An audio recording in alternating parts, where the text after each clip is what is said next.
Halo semuanya. Jadi ternyata sampai sekarang ini masih banyak player yang menganggap remeh tentang peran seorang tank. Padahal seorang player tank yang handal ini bakalan bikin game kalian jadi lebih berbeda dan lebih mudah lagi. Maka dari itu di video kali ini kita akan ngasih beberapa tips yang sangat penting yang pastinya bakalan meningkatkan permainan atau cara main kalian sebagai seorang tank.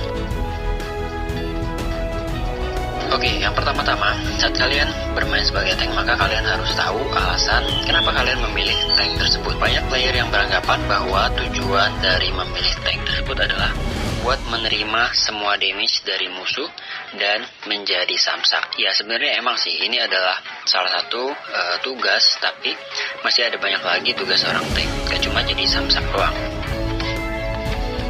Yang harus kalian pahami sebagai seorang tank, kita harus berani untuk membuka map untuk rekan satu tim dengan cara bersembunyi di rumput atau di semak-semak atau di tempat yang memungkinkan ada musuh yang bersembunyi di sana, atau mengeceknya terlebih dahulu sebelum damage dealer utama kalian melewati tempat tersebut. Hal ini bertujuan untuk mengetahui apakah ada musuh di sana atau nggak ada, dan juga apakah situasinya aman atau berbahaya untuk hero carry kalian.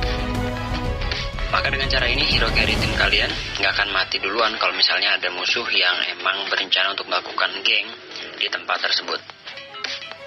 Masih sering terjadi banyak player tank yang sering terlalu memperlihatkan dirinya sendiri di map gitu ya, lalu mencolok di map. Biasanya mereka selalu bersihin minion bahkan saat mereka satu lane dengan hero carry-nya, padahal sebenarnya carry kalian juga cukup kuat untuk ngebersihin minion tersebut sendirian.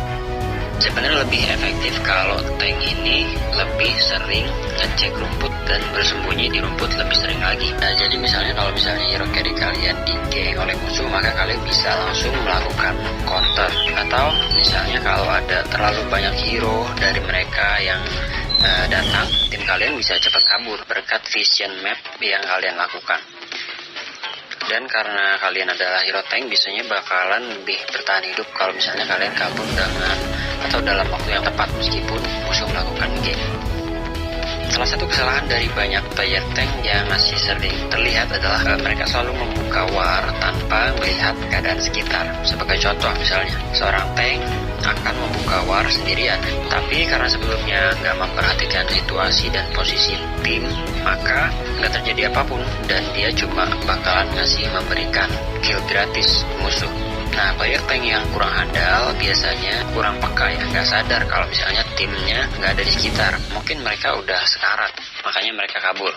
Atau misalnya skill mereka lagi cooldown dan nggak siap untuk war atau apapun itu. Intinya kalau misalnya kalian bermain sebagai tank, kita harus nggak cuma memperhatikan musuh, tapi juga memperhatikan posisi tim sebelum melakukan keputusan.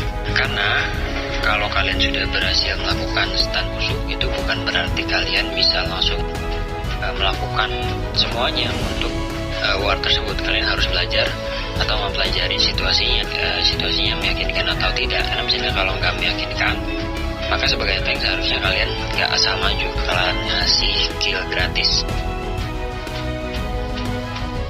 Walaupun terlihat sangat ingin untuk membuka war sebenarnya saat dalam posisi yang bagus, tapi kalau misalnya hero carry kalian ngerasa belum siap karena kekurangan farming, atau misalnya darahnya sekarat, atau skillnya belum siap lagi cooldown dan halangan lain, maka kalian seharusnya langsung membuka perang atau membuka war. Usahain untuk nunggu hero carry kalian saat hendak melakukan war. Selain itu juga sangat penting untuk memperhatikan kedua carry. Jadi yang diperhatiin bukan cuma hero carry kan satu tim ya, tapi juga hero carry musuh.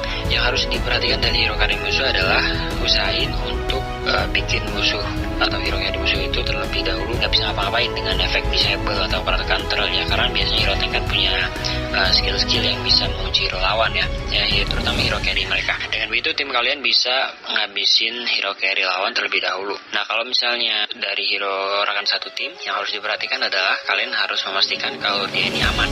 Dan kalau tim musuh mencoba melakukan hal yang sama, maka kalian harus mencoba untuk sebisa mungkin menjaga hero carry kalian daripada mengejar carry musuh. Selain itu juga perhatikan posisi dan juga kesiapan hero carry tim kalian seperti yang sudah disinggung tadi. Kalau tim kalian sedang ngambil objektif atau juga lore atau kartel, sebenarnya dalam kondisi normal kalian nggak perlu ngetengin untuk mereka, karena seharusnya hero carry kalian biasanya cukup kuat untuk melakukannya sendiri, kecuali memang ngetanginnya atau ngebadanin. Tapi kebanyakan lebih penting untuk mengamankan sekitar sebenarnya ya, kayak ngecek hutan dan semak untuk memastikan keadaannya aman. Jadi gak ada musuh di sekitar yang mencoba untuk mencurinya. Ya kalian pasti pernah ngalamin ya, karena biasanya musuh bakalan bersembunyi di rumput dan nyoba buat mencuri di detik-detik terakhir kalian bakalan mendapatkan lore atau turtle tersebut. Kalian bisa menghindari hal tersebut karena dengan memastikan tidak ada orang di sekitar dengan cara mengecek semak di sekitar tadi ya. Nah terus kalau masalah item nih, kalau bikin item usahain kalian bikin item courage mask terlebih dahulu ya. Usahain item ini jadi dulu, karena itu bakalan ngebantu rekan satu tim kalian dan juga diri kalian sendiri sebenarnya. Gak cuma memberikan kalian skill tambahan, tapi juga bakalan ngasih kalian atau tim kalian banyak buff hebat seperti HP dan juga regenerasi mana. Nggak di situ doang, kalian juga bakalan menerima lebih banyak gold dan EXP saat kalian mendapatkan assist kalau pakai item courage max ini. Ya intinya item roaming lah ya. Jadi dengan mendapatkan item ini secepat mungkin, ini bakalan ngebantu kalian dapat item lainnya dan juga level lebih cepat lagi. Saat kalian dalam situasi di mana kalian bisa ngebunuh hero carry musuh, tapi misalnya kalian tahu kayaknya bakalan mati nih kalau gua bakal ngebunuh hero carry lawan, ya nggak apa-apa, lakuin aja, karena sebenarnya dengan kalian membunuh hero carry itu keuntungan untuk rekan satu tim kalian. Sedangkan kalau tim ngebunuh hero tank atau membunuh kalian itu lebih untung membunuh hero carry tim lawan daripada hero carry tim lawan berhasil ngebunuh kalian gitu ya teman-teman. Nah kalau masalah skill biasanya ada sedikit miss ya. Misalnya kalian mengeluarkan skill tapi nggak kena karena mungkin musuh memiliki refleks yang bagus atau kalian emang kurang andal dalam menggunakan skill. Ya apapun itu, kalau misalnya kalian nggak kena, mendingan kabur aja. Jangan maksain, terlalu maksa gitu ya walaupun tim kalian unggul. Kalian seharusnya tahu kapan harus mundur dan kapan harus membuka war. Yang perlu diingat, usahakan selalu prioritaskan hero carry lawan. Kalau tim kalian bisa ngebunuhnya terlebih dahulu, maka war berikutnya bakalan menjadi lebih mudah. Kalau kalian nggak ngelihat ada kesempatan untuk ngebuka war, maka tunggu dulu untuk kesempatan lainnya. Karena biasanya kalian bakalan mengetahui skill kalian akan connect atau enggak. Jadi kalian harus yakin dulu, ini kira-kira skillnya kalau misalnya dikeluarin bakalan kena atau enggak ya untuk membuka war. Kita harus melakukan atau merencanakan gerakan kalian selanjutnya atau keputusan kalian selanjutnya dan buat peluang war kalian sendiri dilakukan selanjutnya, dan juga usahain untuk buat peluang kalian sendiri untuk memenangkan war dengan kesempatan kemenangan yang lebih tinggi lagi. Nah oke teman-teman, itu aja untuk video kali ini. Kalau kalian suka dengan videonya atau kalian mau share tips dan trik lainnya mengenai tank, atau ada yang ingin kalian request dari konten yang gue buat, silahkan tulis pendapat kalian di kolom komentar.